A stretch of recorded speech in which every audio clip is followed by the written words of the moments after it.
ladies and gentlemen. I am Ndi Anambra. I woke up this morning thinking and musing deeply.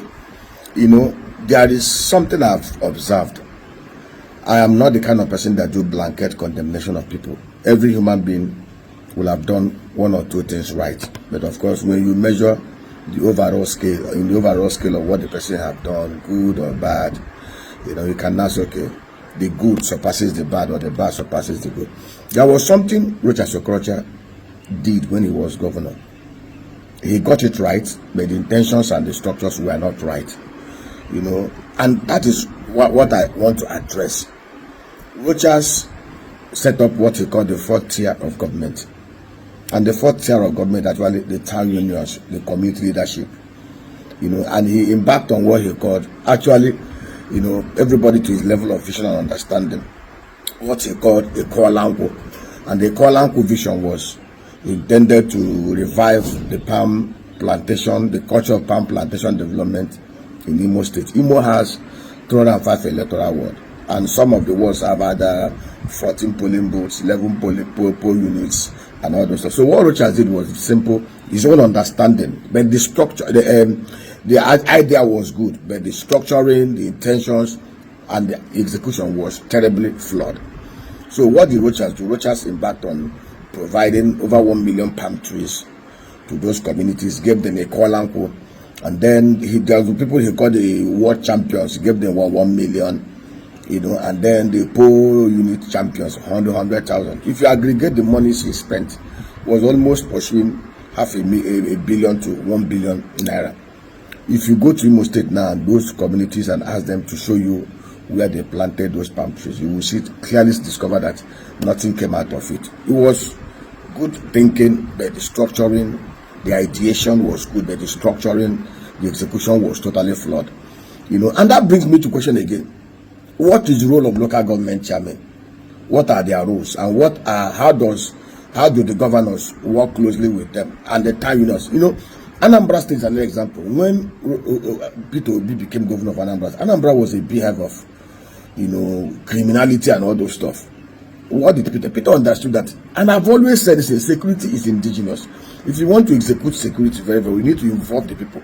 Every community, every society, they know the good, the bad, and the ugly. I listened to one of the senators who spoke clearly. The guy was very vehement. The guy said, this current constitution Nigeria will never work, will never make progress under this current constitution. A constitution that has 68 exclusive lists, less than 14, 18 concurrent lists, and most of these were so nebulous that they still handed over to the power to the center. And the guy said, the only way we could make Nigeria work, and which I've always been, and which Bola Tinubu have always shouted about until he became president and he went to meet, that we need to become a true federation. Just like any other federating country, just like UAE, just like America, we need to be a true federation, bequeathing so much power to the constituent units and making the center less attractive.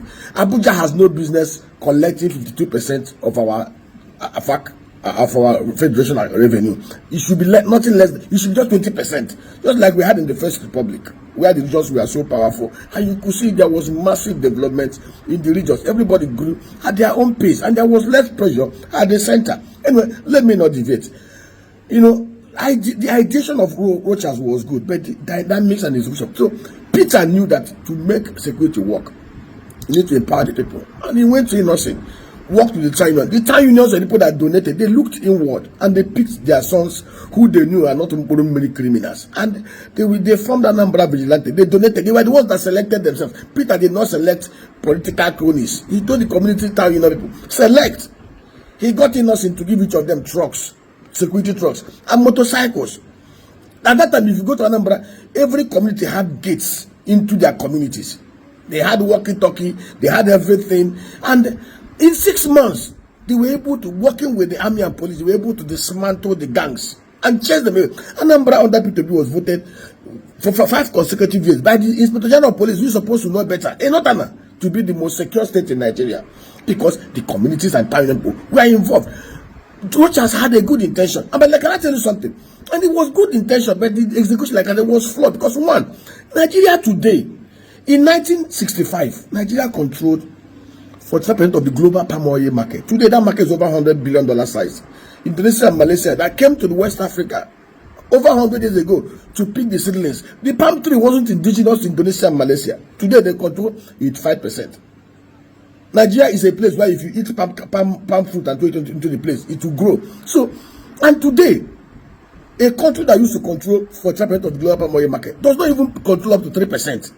We consume over 2.7 million tons of palm oil every year. We only produce about 1,200,000 based on the last estimation.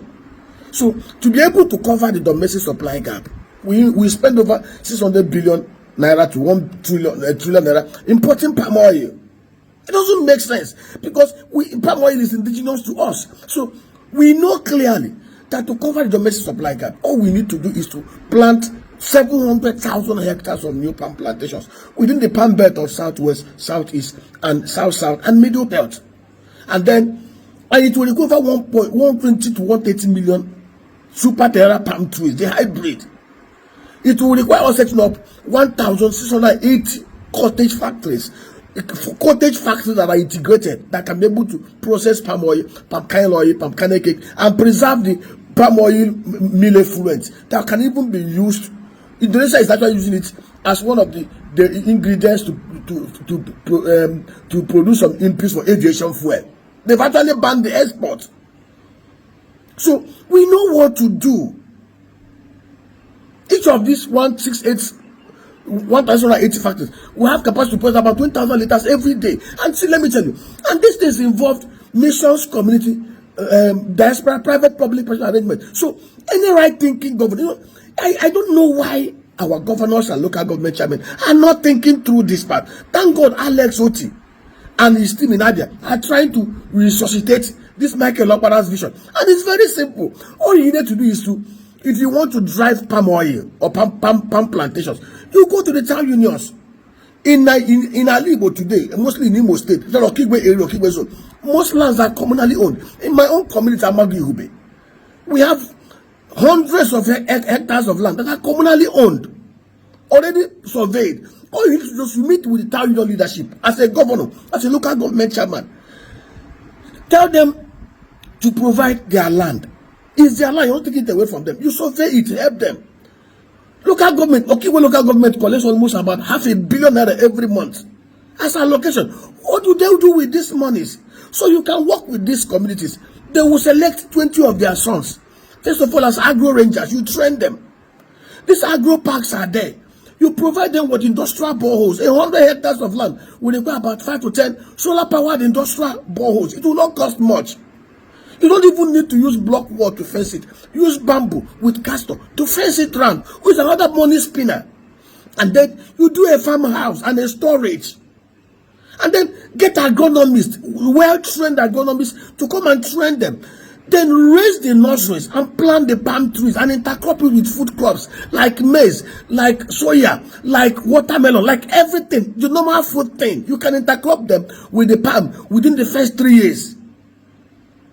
If you have 100 hectares of palm plantation in every electoral ward in Imo State, among communities, especially in over 95% rural wards, in the next 5-7 years, you're creating an economy, a palm value chain economy with processing plants that can unlock almost about 1 trillion to 5 trillion naira every year.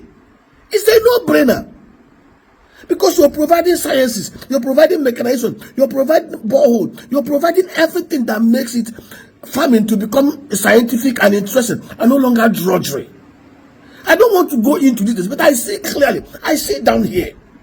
I don't know. I chair an agro business. I understand clearly that with security in place, with the right infrastructure, with the right produce board to offtake everything that is produced within the budget, with the right agro credit arrangement that provides funding and technical support to some of these farmers and some of our people, we will create massive wealth, provide security, and take many people out of poverty. It's a low-hanging fruit. How we don't see it, oh God. See, for any community For any governor or local government chairman, they actually are thinking altruistically. For any House of Assembly member, National Assembly member, whatever, you can reach us on 0813-444-1140. We have massive team of see, let me tell you, Netherlands, less than 200,000 people in the agri sector. They do over 120 billion euros annually from the agri sector. On 1.5 million hectares of arable land mass. In Alibo, we have 2.8 million hectares of arable land mass. We have over 30 million people at home. We have massive use. We produce over 130,000 granules every year. We can even do better than Netherlands. We can do more than $100 billion. But we need to design it. The tension must be right. The structuring must be right. The designing must be right. The funding must be right. The execution must be right. The offtake must be right. And the wealth will be created. We have the land. We have the people. We have the technology. We can easily raise the funding. God have mercy on us.